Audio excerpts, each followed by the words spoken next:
Okay, so it finally happened. Kamala Harris took on President Donald Trump in the first and probably only presidential debate ahead of November the 5th, when Americans will go to the election polls. It was very interesting. It was fiery. I think the debate was pretty consequential. Let's take a look at some of the key moments.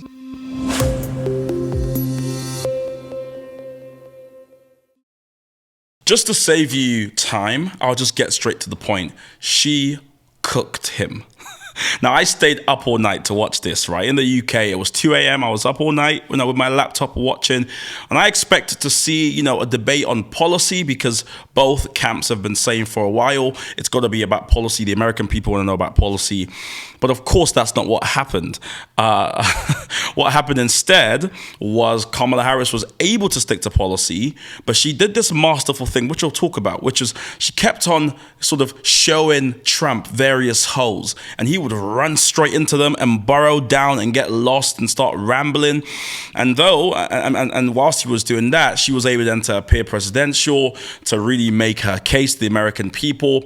And, I really think it was about her, this debate. She was able to say her points, get across what her policy positions are, and fill in that missing gap. A lot of people right now don't believe they know who Kamala Harris is. And I think in this debate, she did well to go there. Now, for me, the start of this debate really showed you how it was going to go. Context. These two have never actually met each other in person, right? They've known about each other, but they've never met each other in person. Throughout this election campaign so far, Trump has been purposely mispronouncing her name. Trump has been calling her low IQ. And this is how she starts this debate when they walk in. Let's watch it together.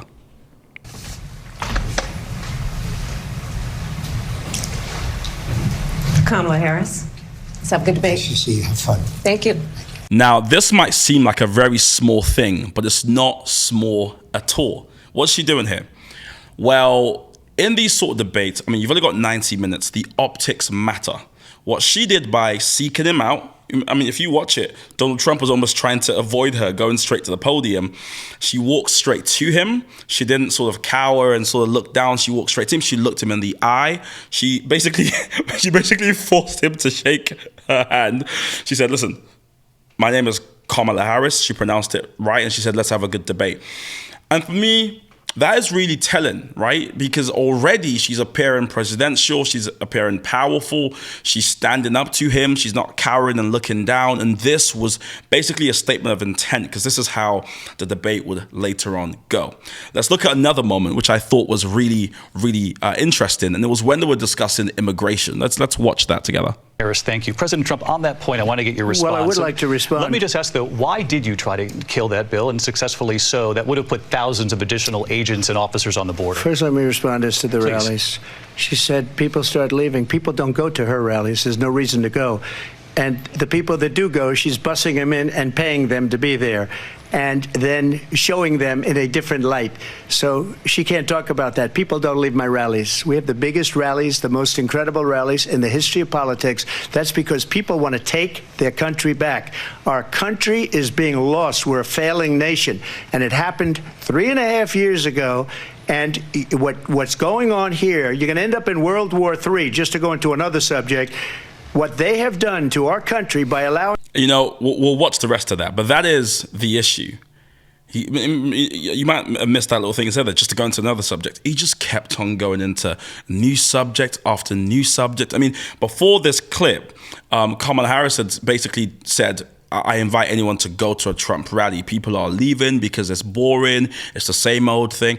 And rather than respond about the actual issue, which is immigration, he goes down this long, just rambling sort of speech about, crowd sizes, the biggest crowd sizes ever. And you just go, mate, nobody cares. Talk about the actual issue. But he just can't help himself. He's ego. I think what really happened in this debate is Kamala Harris got out the way, and Trump tripped over his own ego. He just couldn't stick to the issues, stick to the policy, and he just kept on talking more and more about these random things, random points that no one cares about. Let's finish watching this clip. These millions and millions of people to come into our country, and look at what's happening to the towns all over the United States. And a lot of towns don't want to talk. It's not going to be Aurora or Springfield. A lot of towns don't want to talk about it because they're so embarrassed by it. In Springfield, they're eating the dogs, the people that came in. They're eating the cats. They're eating the pets of the people that live there. And this is what's happening in our country, and it's a shame. As far as rallies are concerned, as far as the reason they go is they like what I say. Right, they want to bring our country back. They want to make America great again. It's a very simple phrase, make America great again. She's destroying this country, and if she becomes president, this country doesn't have a chance of success. Not only success, we'll end up being Venezuela on steroids. I just want to clarify here. You bring up Springfield, Ohio, and ABC News did reach out to the city manager there. He told us there have been no credible reports of specific claims of pets being harmed, injured, or abused by individuals within the immigrant community. Well, I've seen people on television. Let me just say here, this is the people on television say my dog was taken and used for food. So maybe he said that, and maybe that's a good thing to say for a city manager. I'm not taking this from television. I'm taking it from the This is a low moment. When the president of the United States is saying, it was on television. I saw it on television. You go, really? Like, you were a former president. How are you getting your news from what you see on TV? I mean, it's so hard to fathom the fact that you've got a grown man saying, I saw it on TV. And so for that reason, it must be true. Someone said that dog was eaten and taken by an immigrant. And so immigrants are eating dog. Like, what? You just kind of go, you've lost it, mate. And I just wonder in Kamala Harris's head, she's just thinking, perfect. I have won this. I just need to get out of the way. I remember when I used to debate when I was younger. I used to be part of a debating club in secondary school. And there's times where you see your opponent starting to trip up. And the best thing you can do is just get out of the way. Just go, oh, okay. Let me just, and that's what you can just tell. That's what she's thinking. She's thinking, perfect, I've won this one. Let me just step out of the way. Let's finish this. And the dog was eaten by the people that went there. Again, the Springfield city manager says there's no evidence of that. Vice President Harris, I'll let you respond to the rest of what you've heard. You talk about extreme. This is, I think, one of the reasons why in this election I actually have the endorsement of 200 Republicans who have formerly worked with President Bush, Mitt Romney, and John McCain, including the endorsement of former Vice President Dick Cheney and Congress member Liz Cheney. And if you want to really know the inside track on who the former president is, if he didn't make it clear already, just ask people who have worked with him. This was a pretty damning moment for him, because I think even after this exchange, you can tell that he's thinking, why on earth did I go down that long rabbit hole about immigrants eating people's pets? It just wasn't good. Rambling about crowd sizes, people do not care about it. And this was part of the skill she demonstrated or in her campaign team, as they just know they could goad him. If they just say one or two things, he'll go that way. And the truth is, had Trump stayed focused on policy, I really think he had a chance. Kamala Harris came out pretty nervous. She was making some errors here, and she was sort of using too many words to answer questions. And so he really could have made a case about grocery prices being too high, inflation crippling and choking the American dollar. He could have spoken about unemployment. He could have spoken about immigration numbers, but he just never stayed focused enough. He just lacked the discipline to stay focused enough to actually tackle the issues and try to create some distance between himself and her. Now, he totally lost it when Kamala Harris delivered this zinger of a line. You can tell she's been practicing this. Here's what she said.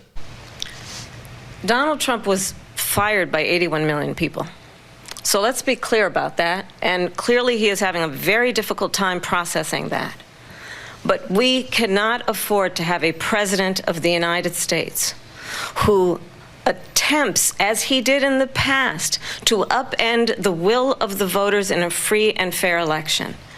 And I'm going to tell you that I have traveled the world as Vice President of the United States, and world leaders are laughing at Donald Trump.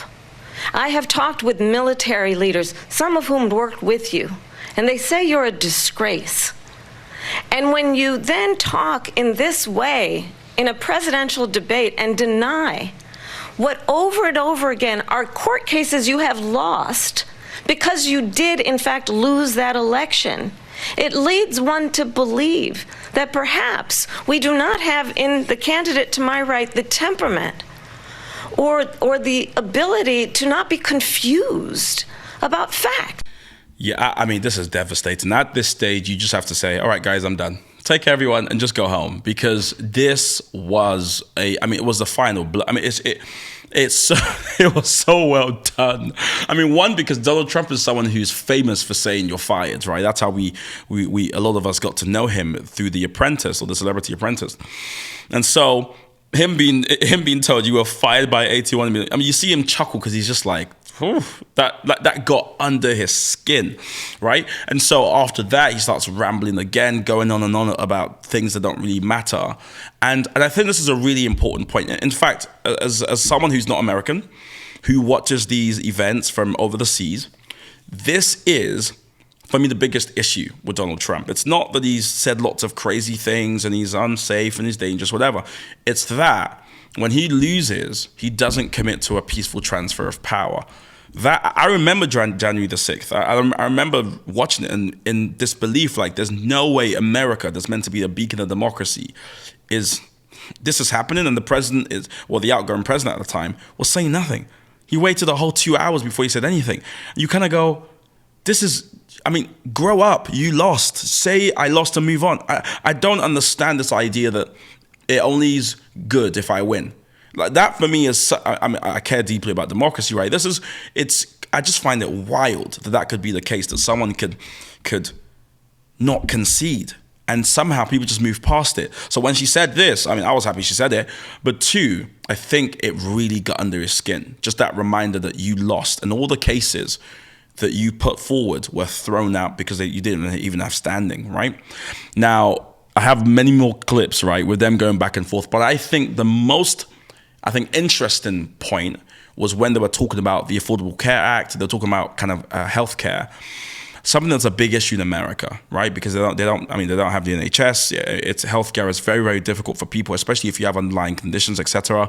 This is one of the things that Obamacare or the Affordable Care Act sought to provide care for, right, for folks who have underlying conditions and stuff like that.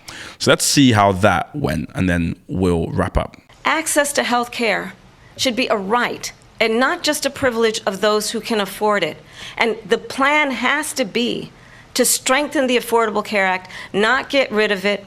When Donald Trump was president, 60 times he tried to get rid of the Affordable Care Act. 60 times. The late, great John McCain, I will never forget that night, walked onto the Senate floor and said, "No, you don't. No, you don't. No, you don't get rid of the Affordable Care Act. You have no plan." And what the Affordable Care Act has done is eliminate the ability of insurance companies to deny people with pre-existing conditions. I don't have to tell the people watching tonight, you remember what that was like? Remember when an insurance company could deny if a child had asthma, if someone was a breast cancer survivor, if a grandparent had diabetes? And thankfully, as I've been vice president, and we over the last 4 years have strengthened the Affordable Care Act, we have allowed for the first time Medicare to negotiate drug prices on behalf of you, the American people. Donald Trump said he was going to allow Medicare to negotiate drug prices. He never did. We did. And now we have capped the cost of insulin at $35 a month. Since I've been vice president, we have capped the cost of prescription medication for seniors at $2,000 a year. And when I am president, we will do that for all people. Now, this for me was where it was time to go home, is when they asked Donald Trump, they said, okay, listen, you've been trying to replace the Affordable Care Act since 2016 when you were running, right? You've been running and talking about Obamacare is terrible. You haven't replaced it in all those nine years. You haven't done anything. And then they asked him, so what plans do you have? And he says, I have concepts of a plan, but go home. That's when you say, pack your bags, go home. You're running for president. You're talking about concepts of a plan, and you're meant to be the policy guy. He's got to go. And that, for me, was the killer blow, right? And I think Andrew Neil put it best. Trump underprepared and Kamala overprepared. And it's just so clear to see. You can see someone who's prepared and someone who simply isn't. I think he thought he could do the Trump thing and just say a bunch of things and it would all work out. But it just didn't. He looked old, he was sweating, he was pouting, he looked angry. There were multiple times he was yelling, right? But even though we say all these different things, there is one question, I suppose, that we have to tackle head on, and that's, does any of this matter, right? In the national polls, according to 538 this morning that I checked, Kamala Harris is ahead by something like 4 points, 5 points. Now, of course, if you know anything about the American elections, that doesn't really matter, because it's very possible to win the popular vote and still lose the electoral college. And so what really matters is what happens in those swing states like Pennsylvania particularly, right? That's where it's pretty much neck and neck. There is no route to the White House that doesn't go through the swing states, where there's lots of undecided voters, as it were. And I guess a part of me wonders, who does this benefit? Now, for political nerds like me, this is exciting. This is red meat. We love this sort of back and forth and obsessing over the minutiae. Most people are thinking, I don't know who this Kamala Harris woman is. Now, the question is, does she provide them with credible answers as to who she is? Kind of. She spoke about some policy positions, but a lot of this debate was her trying to draw a line between her and Donald Trump, her talking about turning the page. And whilst it's good to turn the page from what we've seen, the chaos, which she, I think, clearly defined, what she still needs to do is describe to us, what are we turning the page to? So on this new page, what's on there? Is it just a loose set of ideas and, or is there some sort of credible, clear difference in who she is? And she hasn't done that well, I'll be very honest. I mean, the conversation, the question about her changing her values, she kind of talked in circles and then she kind of just left it there. She still needs to make it very, very clear who she is, because a lot of people will say, yeah, Trump is a mess. We know that. He's a hot mess. We've seen him for many, many years. However, what are we voting for? And she still has a way to go there. For people who support Trump, of course, they will claim, as some have done already, like Ben Shapiro and the like, it was ABC, it was 3 versus 1. They fact check him. That's why he lost this debate. They didn't fact check Kamala Harris. It wasn't the fact checking that done it. I mean, your guy just couldn't stay focused. That's the real issue. He's indisciplined, right? That's the problem here. So for those undecided voters, the question is, how will Harris define who she is? Because I think she has a very credible chance at winning this election, but she has to define who she is. She can't just rely on Trump being bad. We've had a referendum on Trump. It was Joe Biden, right? He won. But now Joe Biden, I mean, for a myriad of reasons, hasn't so much built back this amazing economy, right? The American economy is still recovering. So the question becomes, is Kamala Harris the woman who's going to take America to that next chapter? And that's still yet to be known. I don't think there'll be another debate. I know Kamala Harris's team is really eager to do another one, and I think they'll probably try and define her a bit more. I think Trump will be better prepared. He knows what to expect from her now. His closing statement was really, really good. And so we'll see if he'll repeat that more at the top last time. But it was fascinating to see them meet. I mean, for someone like me, it was great. I had a great night. I didn't sleep, but I had a good night. Now, if you enjoyed this, please be sure to hit the subscribe button and also help us. We're on the journey to 10,000 subscribers, so every subscriber counts. Hit the subscribe button, turn your notification bell on so you can see when we have more videos like this. We should have an episode of Moving Parts out soon where I'll be talking to some of our American writers and contributors about what they thought about the debate. So stay tuned for that and see you in the next one.